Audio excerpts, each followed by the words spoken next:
Kami dari kelompok 1 akan menampilkan materi kami dengan judul Studi Lanjut di Bidang Informatika.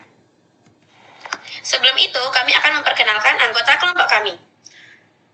Keisha Azalea Kanza, Ayunda Syifa Absari, Alifah Zahra Nadia, Atifah Azahra Fikri, Atira Surya Farzana. Apa itu studi lanjut di bidang informatika? Disiplin ilmu informatika adalah disiplin ilmu sains formal yang lahir dari bidang matematika sebagai konsep formal dan teknik elektro sebagai elemen perangkat keras. Saat ini, informatika telah menjadi suatu bidang ilmu tersendiri dan memiliki berbagai cabang ilmu yang akan dikenalkan pada unit ini. Saat ini, informatika telah berkolaborasi dengan bidang ilmu lain sehingga melahirkan bidang ilmu baru. Agri-informatika atau informatika pertanian lahir dengan menerapkan informatika untuk mendukung bidang pertanian. Berikut beberapa contoh agri-informatika. 1. Sistem penyiraman otomatis. Petani memakai sensor tanah dan aplikasi untuk mengetahui kapan tanaman harus disiram. 2. Drone pertanian. Drone digunakan untuk melihat kondisi sawah dari atas, mengecek tanaman yang sakit atau menyemprot pupuk. 3. Aplikasi cuaca pertanian. Petani bisa melihat prediksi hujan, suhu, dan musim supaya tahu waktu terbaik menanam. Selanjutnya adalah health informatik atau informatika kesehatan. Informatika kesehatan memanfaatkan informatika untuk meningkatkan kualitas layanan kesehatan. Berikut adalah health informatics yang ada di kehidupan kita. Pendaftaran rumah sakit online, seperti yang kita biasa gunakan, pasien bisa mendaftar lewat aplikasi tanpa menunggu antrian yang lama. Rekam medis digital. Data kesehatan pasien disimpan di komputer sehingga dokter lebih mudah melihat riwayat penyakit. Aplikasi kesehatan, contohnya aplikasi untuk cek jadwal obat, menghitung angka kaki, atau konsultasi dokter online. Ini seperti yang kita tahu, seperti aplikasi Halodoc yang kita kenal dalam kehidupan sehari-hari kita, alat pemeriksa kesehatan digital seperti alat cek detak jantung atau tekanan darah yang langsung terhubung ke komputer. Telemedicine, pasien bisa konsultasi dengan dokter lewat video call atau chat. Juga bisa sebagai sistem pengingat obat. Selanjutnya adalah aplikasi memberi notifikasi kapan harus minum obat. AI untuk mendeteksi penyakit komputer membantu dokter membaca hasil röntgen atau mendeteksi penyakit lebih cepat.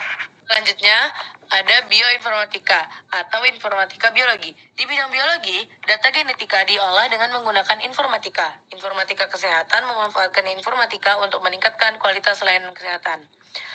Bentuk-bentuknya ada mikroskop digital, yaitu digunakan untuk melihat sel atau jaringan, lalu kemudian hasilnya akan ditampilkan lewat komputer.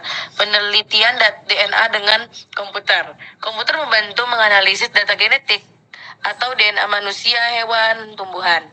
Simulasi organ tubuh. Aplikasi ini digunakan untuk mempelajari cara kerja jantung, paru-paru, dan organ lain lewat komputer atau perangkat lainnya. Database makhluk hidup. Data tentang tumbuhan dan hewan dan mikroorganisme disimpan secara digital. Jadi lebih mudah jika ingin mencari informasi. Pembelajaran biologi online. Dengan menggunakan video, animasi, dan aplikasi untuk belajar biologi lebih mudah dan lebih jelas. Urban Informatics adalah bidang yang mempelajari kota menggunakan data, teknologi digital, dan pendekatan komputasional untuk memahami, merancang, dan meningkatkan kehidupan perkotaan. Sederhananya, Urban Informatics mencoba menjawab pertanyaan seperti bagaimana data bisa membuat kota lebih efisien, aman, nyaman, dan berkelanjutan. Contoh penerapan nyatanya, salah satunya adalah kota memakai sensor lalu lintas untuk mengurangi macet. Yang kedua, ada Travel Informatics, sebuah bidang yang menggunakan teknologi informasi, data, dan sistem digital untuk mendukung perjalanan dan pariwisata. Tujuannya membantu orang merencanakan, menjalani, dan mengelola perjalanan dengan lebih mudah, efisien, aman, dan personal. Contohnya meliputi aplikasi pemesanan tiket dan hotel, sistem navigasi dan rekomendasi destinasi, dan analisis data wisatawan untuk pariwisata. Yang ketiga ada geoinformatics, bidang yang mempelajari pengumpulan, pengolahan, analisis, dan visualisasi data berbasis lokal menggunakan teknologi informasi. Fokusnya adalah memahami di mana sesuatu berada dan bagaimana lokasi mempengaruhi suatu fenomena. Contoh penerapannya yaitu pemetaan wilayah rawan banjir atau longsor, perencanaan tata kota dan transportasi, dan pemantauan hutan, pertanian, dan lingkungan.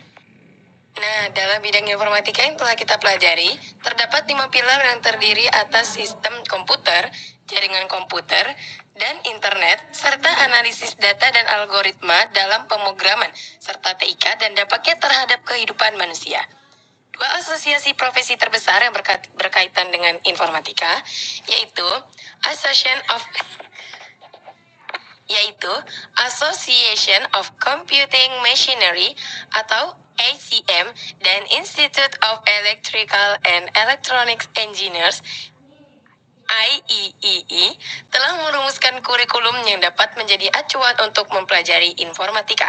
ACM merupakan organisasi di bidang informatika yang paling tua, sedangkan IEEE merupakan organisasi profesi di bidang elektro yang kemudian juga mencangkup bidang informatika.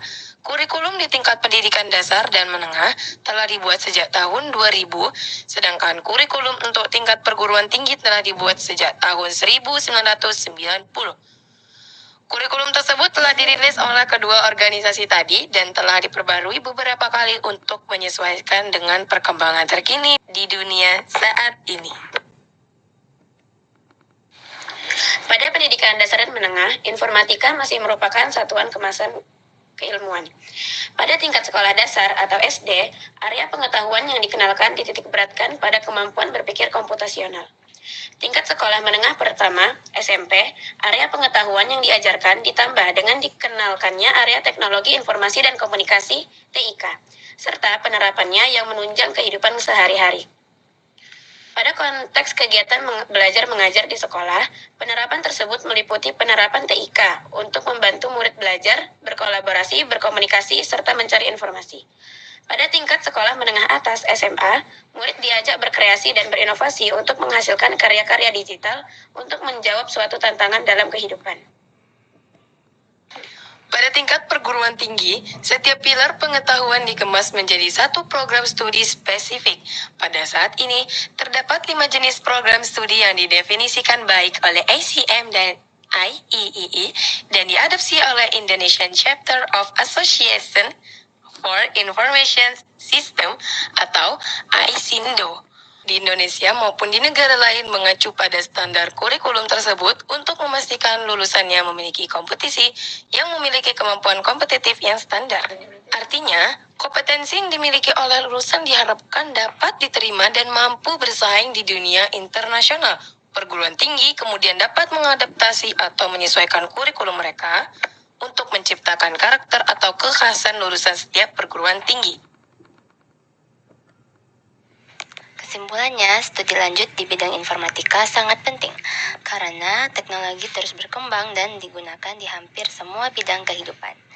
Dengan mempelajari informatika, seseorang dapat memahami cara kerja teknologi, mengolah data, membuat aplikasi, serta menyelesaikan masalah menggunakan komputer. Bidang informatika juga memiliki banyak cabang seperti geoinformatika, travel informatics, health informatics, dan urban informatics yang bermanfaat untuk masyarakat. Selain itu, peluang kerja di bidang informatika sangat luas dan dibutuhkan di masa depan. Thank you for watching our video. Thank you for your attention. Hope we meet soon. Bye. Program studi baik di Indonesia maupun di negara. Program studi baik kan dengan perkembangan terkini di dunia saat ini. 1, 2, 3. Assalamualaikum. Kami dari kelompok Ketiga. Yang ketiga. Tadi kau ngomongin selanjutnya loh. Ayo dah apa?